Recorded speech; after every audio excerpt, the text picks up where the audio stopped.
They thought Bob Walker was finished. An old Navy man with a bad knee, a worn-out pickup, and a German shepherd who followed him like the last witness to a forgotten war. After his father's funeral, they took the house, the boatyard, the bank accounts, even the family land. His stepmother smiled. The lawyer closed the folder. Everyone believed the old man had been erased, so Bob drove away in the rain with nothing but a Navy toolbox and Duke beside him. But buried inside that box was a coin, a map, and one final message from his father.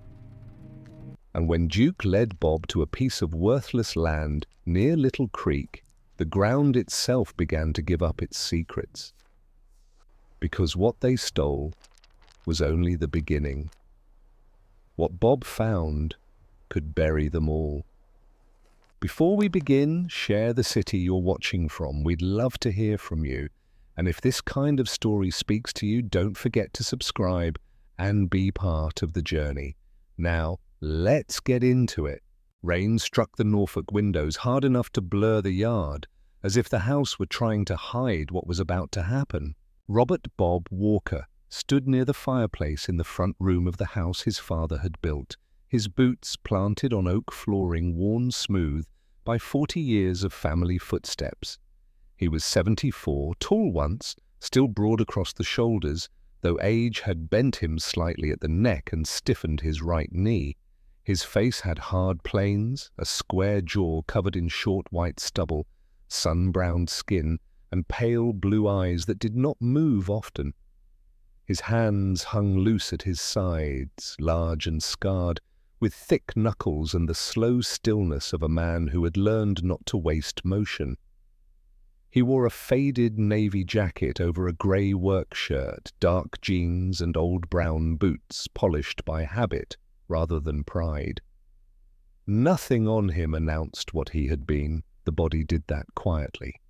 Across from him, the attorney opened a black leather folder.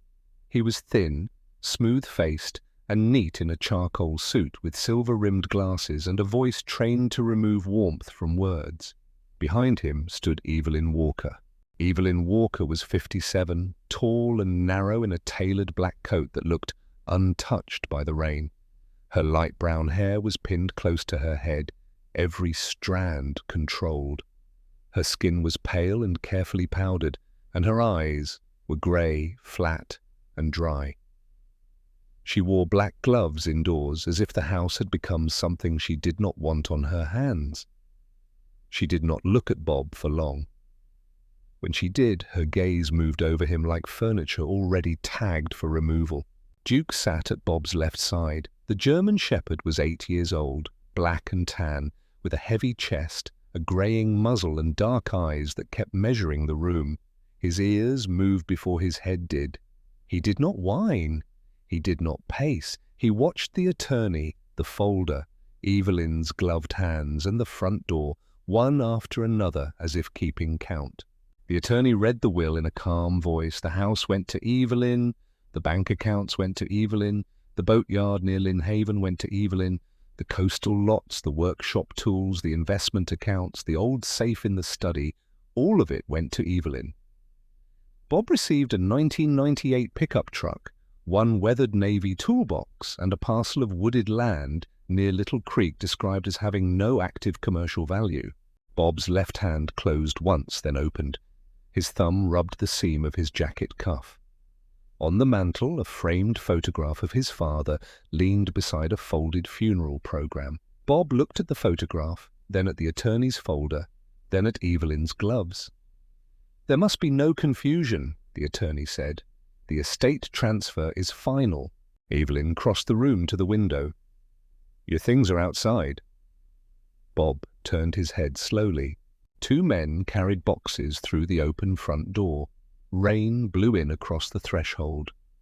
A cardboard box hit the porch and split at one corner. A framed photograph slid out face down into the water. Then came a folded funeral flag wrapped in plastic, his father's old navy coat, a coffee tin of screws, and a stack of letters tied with faded string. Bob moved toward the door. Duke rose with him. One of the security men stood on the porch, heavy-set, red-faced, Too young to know when silence was a warning, he looked at Bob's wet box X's and smirked. Guess the old war hero got retired twice. Bob stepped down onto the porch. Rain struck his face and ran into the white stubble along his jaw. He bent, lifted the framed photograph from the water, and wiped the glass with his sleeve. His breath stayed slow. His eyes shifted once to the guard's right hand, then to the man's lead foot, then to the doorframe behind him. The guard nudged the navy coat with his boot. "This junk too?" Bob set the photograph on the porch rail. The guard kicked the toolbox. Bob moved. It was not a punch. It was smaller than that. His right hand caught the guard's wrist. His left forearm crossed the man's elbow. His hip turned. The guard hit the porch boards on one knee with a sharp grunt. His arm locked behind him, his face inches from the wet wood. Bob held him there for 2 seconds. Not more. The porch went quiet. Bob released him and stepped back. The guard stayed down, breathing hard through his mouth. Bob picked up the navy coat and laid it over the flag. No one spoke from inside the house. The attorney's hand tightened around the folder. Duke had gone still at the threshold. His head lowered. A low growl moved in his chest, quiet but steady. His nose pointed not at the guard, not at Evelyn, but at the black leather folder. Evelyn's eyes dropped to the dog. "Control him!" Bob placed 2 fingers against Duke's collar. "He is." Duke did not stop growling. His ears angled forward. The attorney took half a step back before he could prevent it. Bob noticed. He also noticed the faint chemical smell of fresh ink when the folder shifted in the attorney's hand. A truck key landed on the entry table. The attorney placed a small envelope beside it. Vehicle title, parcel deed, personal effects. The matter is concluded. Bob waited longer than most men would have. Then he picked up the envelope, the key, and the toolbox. The metal handle was cold and slick. His palm tightened around it until the skin over his knuckles went pale. Rainwater dripped from the porch roof onto the funeral flag at his feet, 1 drop at a time. He carried everything to the pickup parked beside the driveway. It was old, white, and rusted along the wheel wells, with a cracked bed liner and 1 dull headlight. Duke jumped into the passenger seat without command. Bob loaded the boxes slowly. He placed the funeral flag on top, then the photograph, then the navy coat folded over both. Only after the last box was secured did he open the toolbox. Inside were pliers, an oil-stained rag, a coil of wire, and an old brass tin. Bob opened the tin. A UDT challenge coin rested inside, darkened with age. Beneath it lay a folded map and a strip of paper in his father's handwriting. Bob unfolded the paper under the grey light. "If they take the house, let Duke find the rest." Duke lifted his head from the passenger seat and stared through the rain toward the road leading east. Bob folded the map twice, then unfolded it again when the first turn near Little Creek did not match the road. Duke sat rigid in the passenger seat, nose angled toward the cracked window. The UDT coin lay in the cup holder beside the truck key. It clicked once each time the pickup hit a rut. Bob kept his right hand on the wheel and his left hand near the map, 2 fingers holding the paper flat against his thigh. He did not look back toward Norfolk. He watched mile markers, drainage ditches, old fence posts, and the narrow roads that peeled away from the main route without signs. His jaw worked once when the map showed a line that no longer existed on the ground. The parcel sat beyond a broken service road outside the city, where asphalt ended and wet sand took over. Bob stopped the truck at a rusted chain gate. No sign marked the land, no mailbox, no address plate, no warning board, only pine trunks, low brush, standing water in tire tracks, and a strip of old survey tape hanging from a branch like something forgotten by men who had not intended to return. Duke pushed his shoulder against the door before Bob opened it. Bob stepped out, shut the door quietly, and looked over the ground. The air carried damp pine, mud, and the faint sour smell of rotting boards. He placed the map on the hood, weighted it with the coin, and compared the creek line with the tree line ahead. His fingertips left wet marks on the paper. He wiped them once on his jacket and stopped. The corner of the map had his father's old pencil mark on it. A small X, no label. Duke moved, not fast, not wandering. He lowered his head and walked past the broken gate, along the edge of the service road, then left through scrub grass toward a collapsed shed. Bob followed with the toolbox in his right hand, his bad knee caught twice in the soft ground. He did not slow. The shed had once been framed from cheap lumber and corrugated tin. Now half the roof sagged inward. Rusted nails stuck out from split boards. A concrete pad showed under moss and black leaves. Duke ignored the shed. He crossed the pad and stopped at its far corner. Bob stopped behind him. The dog sniffed once, then again. His paws scraped the moss. Short strokes, controlled. He did not dig at random. He cleared one narrow patch, then looked back at Bob. Bob set the toolbox down. His breathing changed. Not loud, just shorter. He crouched with care, brushing moss away with his gloved fingers. Beneath it was concrete. Beneath the concrete dust was a round metal outline, no wider than a dinner plate. Old, flush with the ground, hidden under years of growth. Duke's ears went forward. Bob took the UDT coin from his pocket. The metal was cold. He turned it over, studying the worn edge, then ran his thumb around the circular plate. At first, nothing moved. He pressed the coin against a shallow slot almost hidden in the rim. It fit. The plate clicked. Bob held still for 3 seconds. He listened to the trees, the shed, the open road behind him. No engine, no footsteps, only Duke's low breathing. Bob lifted the plate and found a keyhole beneath it. The toolbox held an old brass key wrapped in oilcloth under the pliers.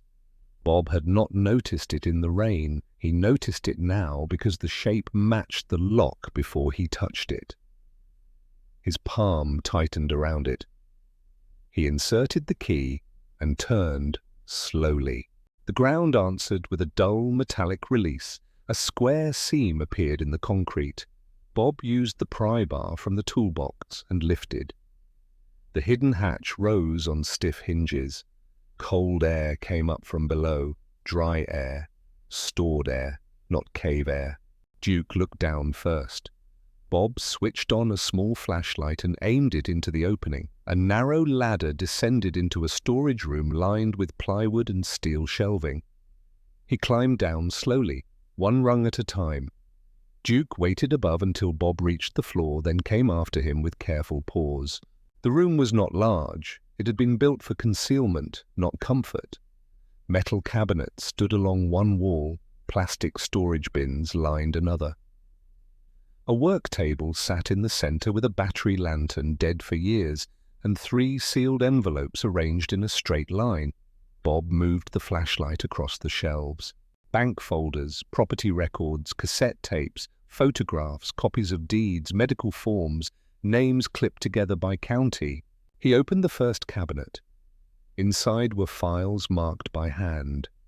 Veterans, widows, powers of attorney, transfers pending. His thumb paused on the last label. The skin under his wedding ring scar went white, though he had not worn a ring in years. Bob pulled one folder free. Photographs slid against the paper. Old men on porches, women standing beside mailboxes, houses with American flags, small boatyards, modest ranch homes. One page bore the printed name Harbor Light Veterans Trust. The brochure showed smiling faces, flags, and clean blue lettering. Support, protection, dignity. Bob turned the page. Behind the brochure were transfer forms, medical competency statements, revised wills, and payment trails routed through companies he did not recognize. Duke moved to the work table and placed his nose near the second envelope. Bob opened it. A cassette tape sat inside with a typed label, "For Robert, not yet." He did not play it. He placed it in his jacket pocket. The third envelope held a list, names, dates, addresses. The top page had red pencil marks. One name had been circled twice: Helen Carter, Virginia Beach, widow of Thomas Carter, former SEAL, transfer scheduled within 24 hours. Bob set the paper down. Then he picked it up again. His eyes stayed on the number beside her name. His left hand reached for the table edge and held it. The flashlight beam lowered until it struck the floorboards near Duke's paws. Duke gave one short breath. Bob folded the list, the Harbor Light file, and 2 property records into his jacket. He did not empty the room. He closed every drawer. He put the envelopes back in order, except for what he took. Then he climbed out, sealed the hatch, and brushed moss back over the metal with both hands.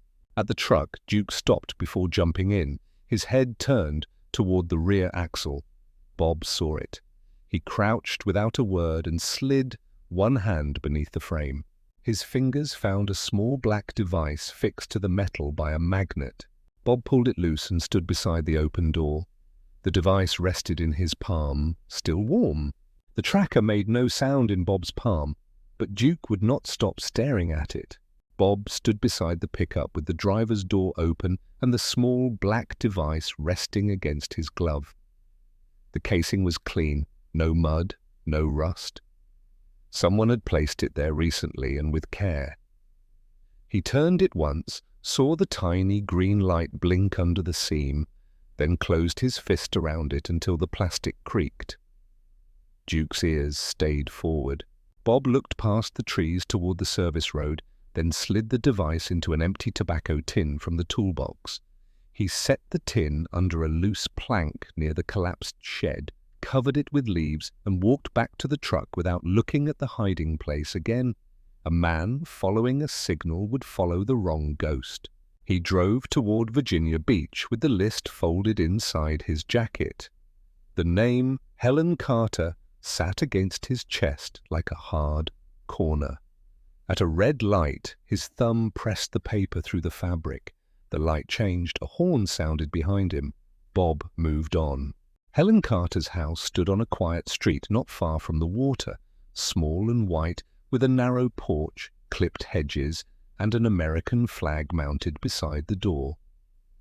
A sedan sat in the driveway with a temporary legal services placard on the dashboard. Bob parked 2 houses down.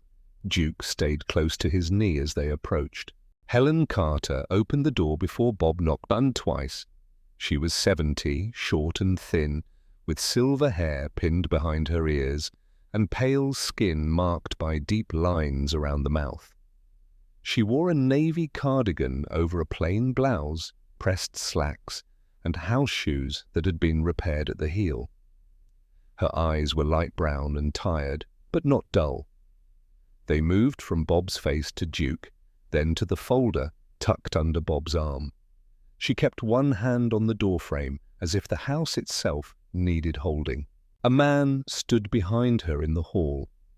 He was younger than Bob by decades, neat, narrow-shouldered, and dressed in a dark suit, too polished for a widow's front room.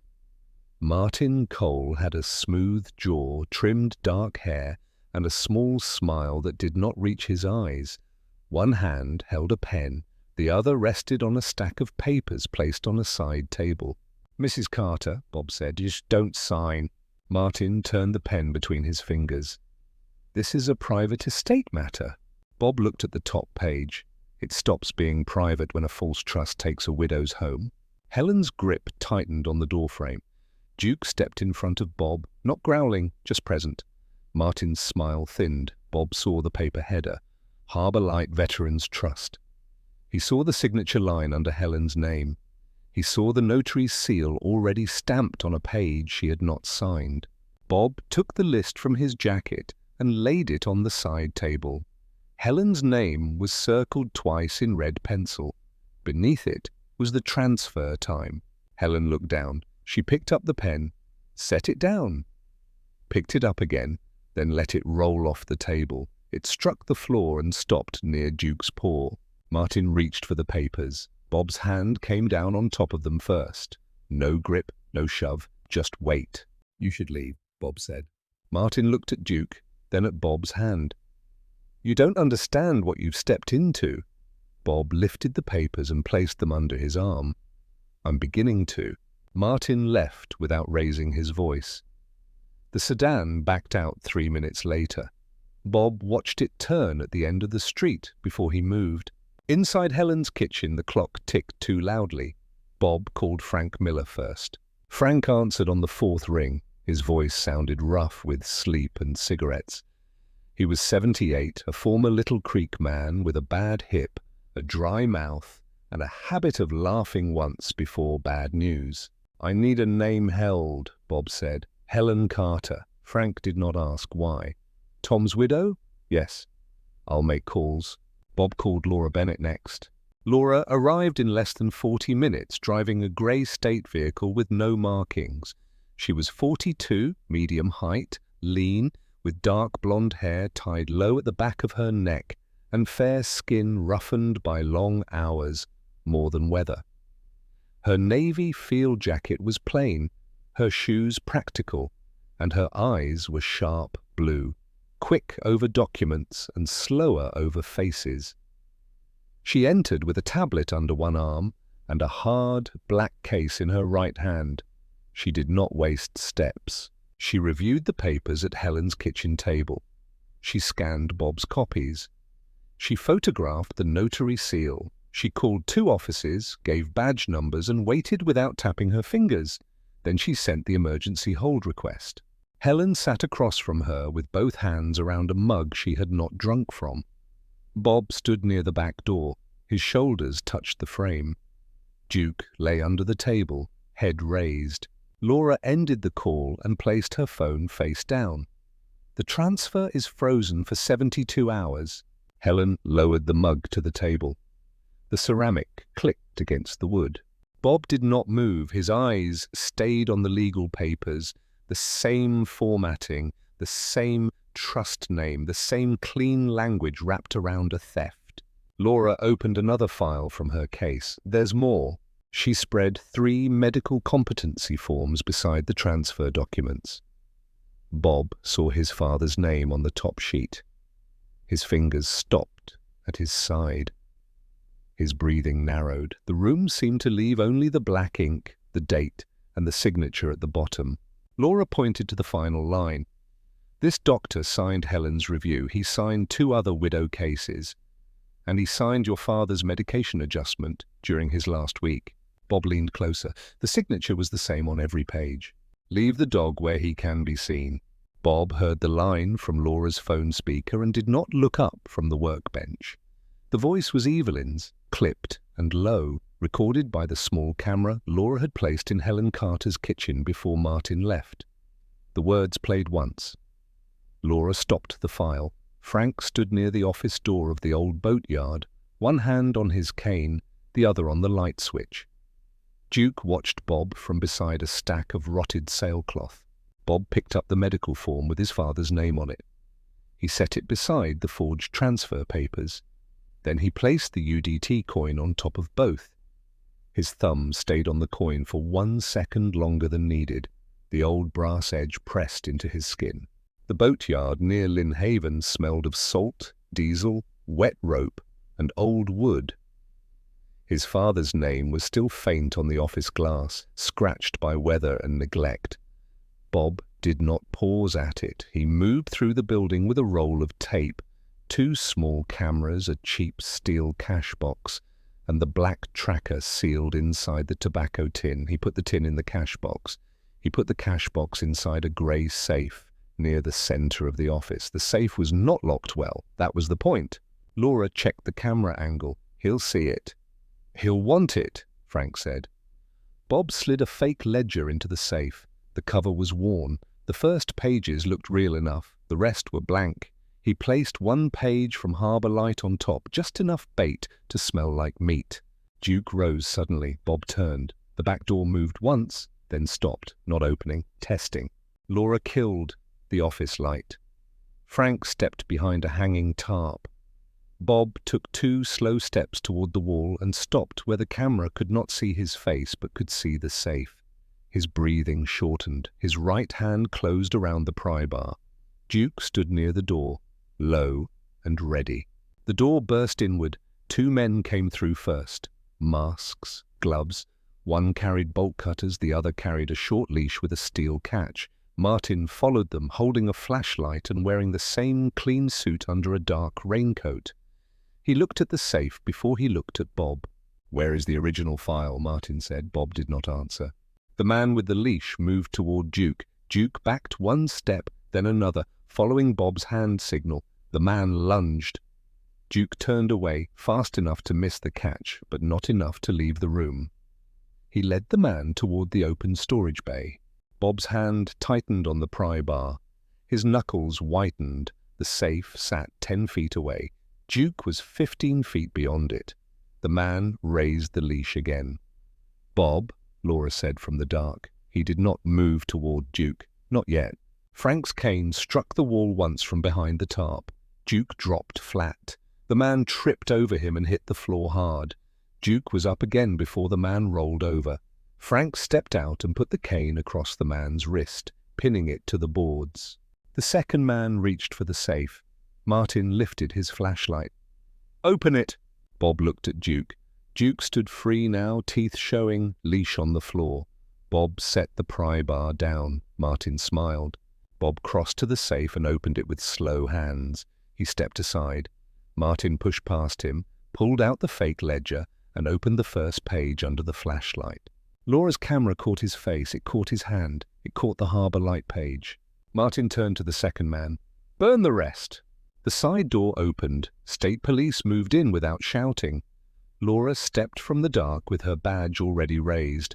Frank kept the first man pinned until a trooper took him. Duke stayed beside Bob, shoulder against his leg. Martin did not run. He looked at the camera, then at Laura, then at Bob. "You don't have the real one," he said. Bob walked past him to the old bait freezer against the far wall. His father had kept striped bass there 40 years ago. Bob had avoided opening it since entering the building. He stopped in front of it now. His palm rested on the rusted handle. For a moment, he looked at the scratched initials near the hinge. SW. His jaw set. He pulled. The freezer was dry inside, not cold, not empty. A fireproof document case sat under a layer of canvas. Bob lifted it out and placed it on the workbench. Laura opened it with gloved hands. The original will lay on top. Beneath it were medication logs, earlier dosage sheets, copies of bank transfers, and a ledger with Harbor Light Veterans Trust stamped in blue across the first page. Evelyn's name appeared on 3 payment authorizations. Martin's appeared on 7. The doctor's signature appeared beside every altered medication page. Frank gave one short laugh. It had no humor in it. Martin stared at the documents. His mouth moved once without sound. Laura turned one final page. A folded courthouse receipt slipped free. It bore a Norfolk seal and a judge's initials in blue ink. Laura did not speak. She put the receipt into a clear evidence sleeve. A trooper pulled Martin's hands behind his back. The cuffs closed. Martin looked at Bob then. "You still don't understand. Harbor Light didn't survive 10 years because of me." Bob held his gaze. Martin leaned slightly forward as the trooper turned him toward the door. A Norfolk judge signed every clean order. The work light swung above the bench, and the raised court seal in Laura's evidence sleeve caught the light. It was not supposed to end with Bob Walker waiting outside a Norfolk courtroom, but every paper in Laura Bennett's case file had brought them there. Bob stood beside the wall with Duke at his knee and the fireproof case on the bench between his boots. Frank Miller sat nearby, both hands on his cane. Helen Carter held a folded tissue in one hand and the temporary hold order in the other. Laura stood at the clerk's counter with the courthouse receipt sealed in plastic. The Norfolk seal showed through the sleeve. The judge's initials in blue ink sat at the bottom like a small cut. Bob looked at the initials longer than he needed to. His thumb moved over the UDT coin in his pocket. The edge pressed into the skin. His breathing stayed even, but his shoulders did not drop. Laura returned with 2 federal investigators and a state financial crimes officer. No one spoke loudly, no one needed to. The case moved from one table to another, then into a closed conference room, then back before a different judge by emergency assignment. Laura laid out the original will, the medication logs, the Harbour Light ledger, the payment authorizations, the camera footage, and the recording of Evelyn's order about Duke. The first order came before noon. Assets belonging to Harbour Light, Veterans Trust, were frozen. Then the linked shell companies, then Martin Cole's firm accounts, then Evelyn Walker's personal transfers tied to the trust. The courthouse receipt triggered a judicial conduct referral. The Norfolk judge, whose initials sat in blue ink, was suspended pending investigation before the afternoon session ended. Bob sat through it without shifting much. When the original will was placed on the table, his hand closed once over the bench edge. The wood creaked under his fingers. He looked at the signature at the bottom. His father's hand. Steady. Clear. Not the weak scribble on the version Evelyn had used. The false will was voided first, then the transfer of the Walker house, then the boatyard, then the coastal lots and accounts Evelyn had claimed. A clerk stamped each order. The sound carried across the room. One page, then another, then another. Martin appeared in custody after lunch. He did not look at Bob. His suit was wrinkled now, his collar open, his wrists cuffed in front. The charges were read in a flat voice. Fraud, money laundering, forgery, conspiracy, obstruction, and attempted destruction of evidence. When the prosecutor mentioned the hidden cameras at the boatyard, Martin stared at the table. Evelyn came next. She wore black again, but it did not fit the room the same way. Her gloves were gone. Her hands looked bare and older on the table. The recording played once. Her voice filled the courtroom. "Leave the dog where he can be seen." Duke lifted his head. Bob placed 2 fingers against the dog's collar. Evelyn was charged with fraud, conspiracy, unlawful property transfer, witness intimidation, and manipulation of medical care. The payment authorizations tied her to the doctor. The medication logs tied the doctor to Bob's father. The same doctor was arrested that afternoon for falsifying competency reviews and altering medical records in multiple estate cases. Helen's order came near the end. Her transfer was cancelled. Her home remained hers. 3 other widow cases were reopened before the court adjourned. More were placed under review. Harbour Light Veterans Trust was ordered closed pending seizure. Recovered funds were directed into a court-supervised legal defence fund for elderly veterans and military widows across Norfolk and Virginia Beach. Bob did not smile. He signed where Laura told him to sign. He took the restored deed to the Walker house, then the deed to the boatyard. He folded both documents once and placed them inside the fireproof case. Outside the courthouse, Frank stood slowly. Helen touched Bob's sleeve, then let go. Laura handed him the evidence copy of the original will. "It's done," she said. Bob looked at the courthouse steps, then at Duke. "Not yet." 3 weeks later, the old boatyard opened again. The sign over the office glass had been cleaned, not replaced. Walker Boat Repair. The letters were still faded, but readable. Frank sat behind the front desk with a coffee cup and a list of veterans who needed hull work, engine help, or just a place to sit for an hour. Helen brought sandwiches on Tuesdays. Laura came by after work with updates on the reopened cases. 2 more families kept their homes before the month was over.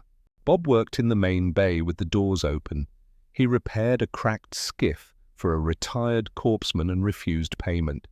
Duke slept near the doorway until anyone unfamiliar crossed the gravel, then he opened one eye. Near closing, Bob carried a small wooden frame into the office. Inside it was the funeral flag, folded properly now. He mounted it on the wall. Beside it, he fixed a small brass hook. His fingers paused before he took out the UDT coin. He held it flat in his palm. The coin had darkened with age, but the markings still held. Bob placed it on the hook.